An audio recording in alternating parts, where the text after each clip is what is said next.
Well, good day, people. So, today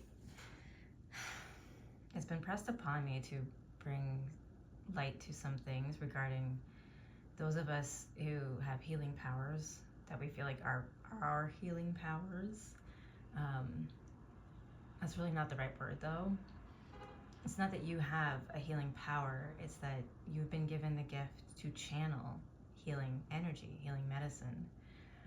So, this message is to caution those who maybe have gone to school, done major studying. They feel like, I don't know what the right word is, but they feel quite maybe prideful about what they've accomplished and what they're capable of doing.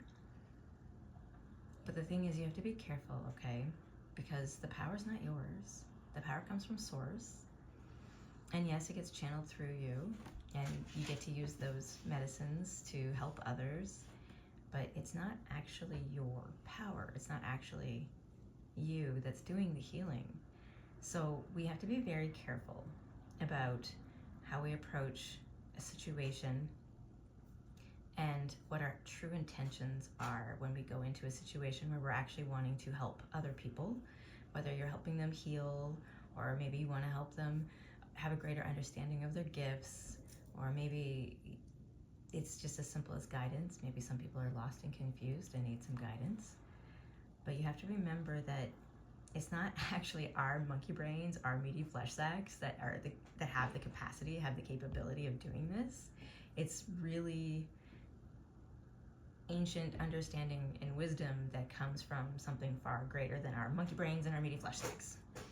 So that is really important for us to kind of remember to stay humble and not let the ego get a hold of us, because it can be really hard, right? When people are constantly giving you gratitude and they're constantly seeming so extra grateful for all the wonderful things you've done for them, it can go to your head and it can make you feel like you're the one who's giving the power to them to help them heal, but really you're just a conduit.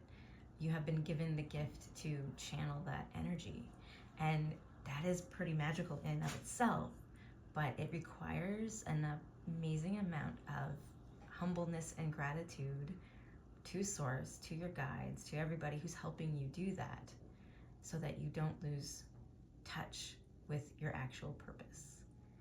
And this goes back to intention. So when you're going in to a place and say you are a healer, or you find yourself a medicine worker, or whatever name it is you use, keep in mind what your intention is. Your intention going in so that you can heal the person, or so that you can go in and work with the energies that are there to guide the person for healing. Maybe you don't even have to do the channeling. Maybe they can channel their own energies for healing. It's working with the energies that already are existing. Yes, sometimes there is an abundance of negative energy, and there are people out there who do black magic, as some people like to call it, or sorcery, or whatever. Basically, they're forcing, manipulating energies in a way that they don't want to flow. And it can create a very negative experience. Even as much as people don't want to believe it, you can even have people that have the ability to do things to make you have a rash, or make you go blind in one eye. There is energies out there that can do that. And again, you have to work with the energies that are already there. You can't make a new energy. And sometimes it is going to work through you from source, but it might take more patience and understanding on your side to take a minute, feel the energies that are around you, feel the energies that are in the person, feel everything, and you make sure that you let go of your ego, you let go of your pride before you go into a healing session. Make sure you understand that it's not you doing the healing, because if you go in with a sense of pride and ego, it's going to have a negative effect on you and possibly on what you're doing for the person. So that's my first cautionary tale for my healers out there. It's not about you, right? It's about them. And it's about being available for source and your higher self to show you the ways to help the person that you're speaking to, or animal, or plant, or anything else in nature. The next thing too is, so your intention needs to be appropriate, right? You're going to work with the energies that are already existing. Your intention is to help the person for the highest purpose, using the energies that are there. And it's working with the energies, right? You're flowing, you're constantly flowing. Make sure your intention is to be curious, open-minded, and make sure that you're going to not resist, even if sometimes it feels like it's not the right thing to do. Because we don't always know what the best thing is to do. We just don't. That's why we have a higher self, and that's why there is source. So that we're not just trusting this meaty flesh sack that doesn't really have the capacity to see everything in the now, unlike our higher self does. And the next thing too is, if you are a healer, this is a big one, okay? Aboriginal cultures are really great for this. If you ever listen to an elder in Native Americans tribe of some kind, I don't care what tribe you pick, but if you listen to them, you'll find that a lot of them use humor to lighten a situation before they actually try to connect with you and whatever it is that's troubling you. And the reason for that is we want to be present in the moment when we're helping somebody and logically, mentally be aware of what is affecting them, but we don't want to absorb that emotion or that feeling. You know, they might be feeling desperate, they might be feeling angry, they might be feeling hopeless. They could be having so many intense emotions. So you want to create a space that lightens the room, that shifts the energy before you address what it is you're going to heal.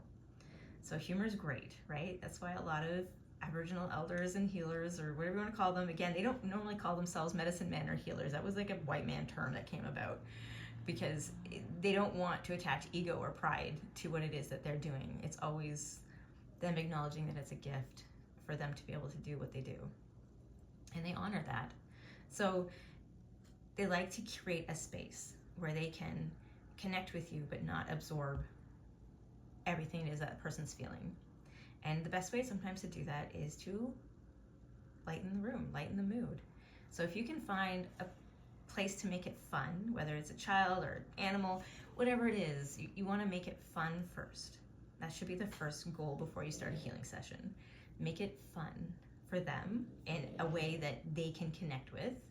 You know, you don't want to be throwing a balloon party for somebody who, say, is blind. Right? They might not understand that, but maybe they might find it fun if you give them some other kind of a sensory thing, as well as communication in a way that lightens the mood. And that's why, I don't know if you guys noticed, but in a lot of Aboriginal cultures, there's a lot of teasing that goes on, right? There's a lot of joking and teasing and ribbing, and it's all in good fun because we want to lighten the mood. And then that will also create space for you to not become consumed with the energy this person is struggling with. Because then you can acknowledge it, you can witness it, give it space, and then you can address it through gratitude that you are a channeler for that healing medicine. It's not that you have a power that's magical just to you. It's that you are channeling a medicine that comes from a higher place.